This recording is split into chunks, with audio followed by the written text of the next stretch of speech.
little bit of education as to, some of the impacts on people throughout, throughout the last couple of 100 years in this country is beneficial to all, I reckon.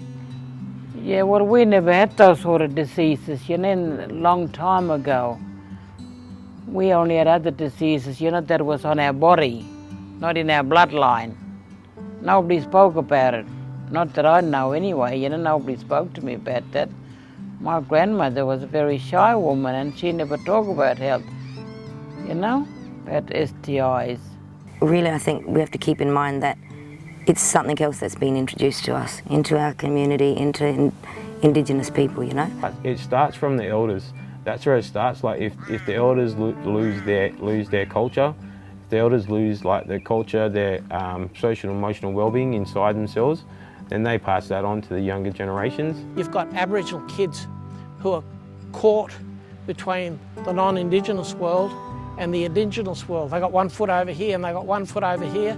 They want the best of both worlds, and they get compromised by that, and they tend to get lost. We lack self-esteem so easily, and many of us have been hurt from young time. Get to a certain age,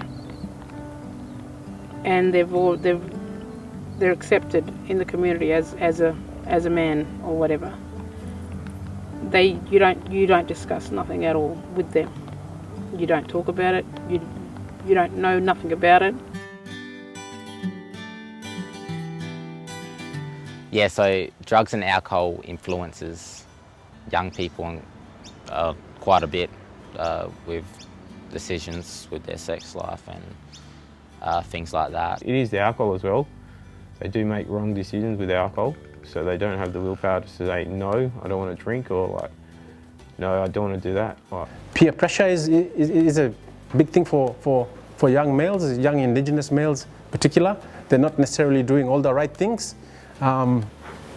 If that group of friends or their group of peers are doing things that mightn't be at their best interest for their health, for example, at-risk behavior, if they're doing drugs, experimenting with drugs, alcohol, and I try and link it all in, say these things can really affect your decision making.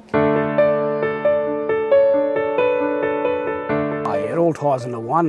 You don't feel good about yourself, you can't perform, there's other issues, don't have proper housing, proper education, all the other social determinants as far as you're not going to look after yourself. You're going to have unprotected sex, you're going to use drugs, you're going to share needles. You've got to tie it all in one, and that's why it's called well-being, not just sexual health. It's a lot to do with a lot of the trauma they see in their life, they see high levels of trauma. So to be able to get some sort of excitement out of life, you've got to do something really risky. I think it's breakdown of relationships. Relationships in families, relationships between senior people.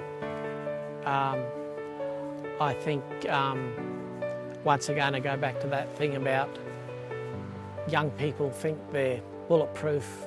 Of course, quite often we found as old people that when our girls and boys get a good career, the moment they meet a man or woman, goodbye career, jealousy take over. Our children have so many choices, good choices, bad choices. And it's not fair that you're going to be looking over your shoulder all the time. You must learn to trust them as well. But education is the key to good living. The biggest thing that really destroying them today, I think, is Facebook. Nowadays being connected with mobiles and social media and all that sort of stuff, and the content of some of that stuff, it gives people sometimes an unreal look at what sex is and what sexual health is as well. So, and I think a lot of that plays into it as well.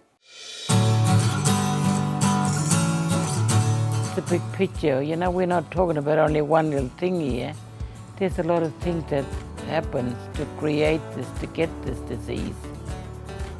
People are just going mindless, not thinking about all this disease that's happening, That's happening to getting things around.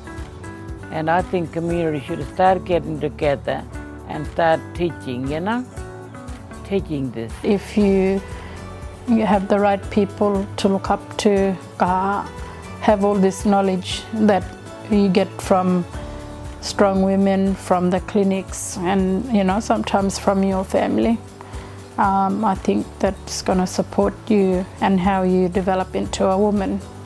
That's where we need to promote more around sexual health, you know, and drugs and alcohol, those things that influence sexual activity, and you know, and like, you know, yeah, so if we can get on top of that, then it'll be great. And I think initially that's what it is. You know, you need to be able to have an adult that you can actually have, you know, serious conversations with. Oh, yeah, I mean, the only way you can get about it is use exactly that for the right reasons, isn't it? You know, to sort of flip it on its head and try to get people to look at, you know, what are healthy choices in regards to social media, and where do I go to get those things, you know, and where do I go to get a proper education around sex and sexual health. You know, if we want our community to grow and evolve, I think we have to get them involved and let them see that you know, they don't have to have the answers, but if they're involved now, by the time they get an older and they've had experienced life a bit more, they might be able then to step up with confidence. Culture is ongoing. Culture is forever. You know, you live and breathe culture. It's ongoing. So it's making sure that going forward, our mob is still healthy and safe. You know, and that's holistically, spiritually, body, mind, all healthy going forward, so that, you know, our young ones can come through with a bit more of a healthy lifestyle as well.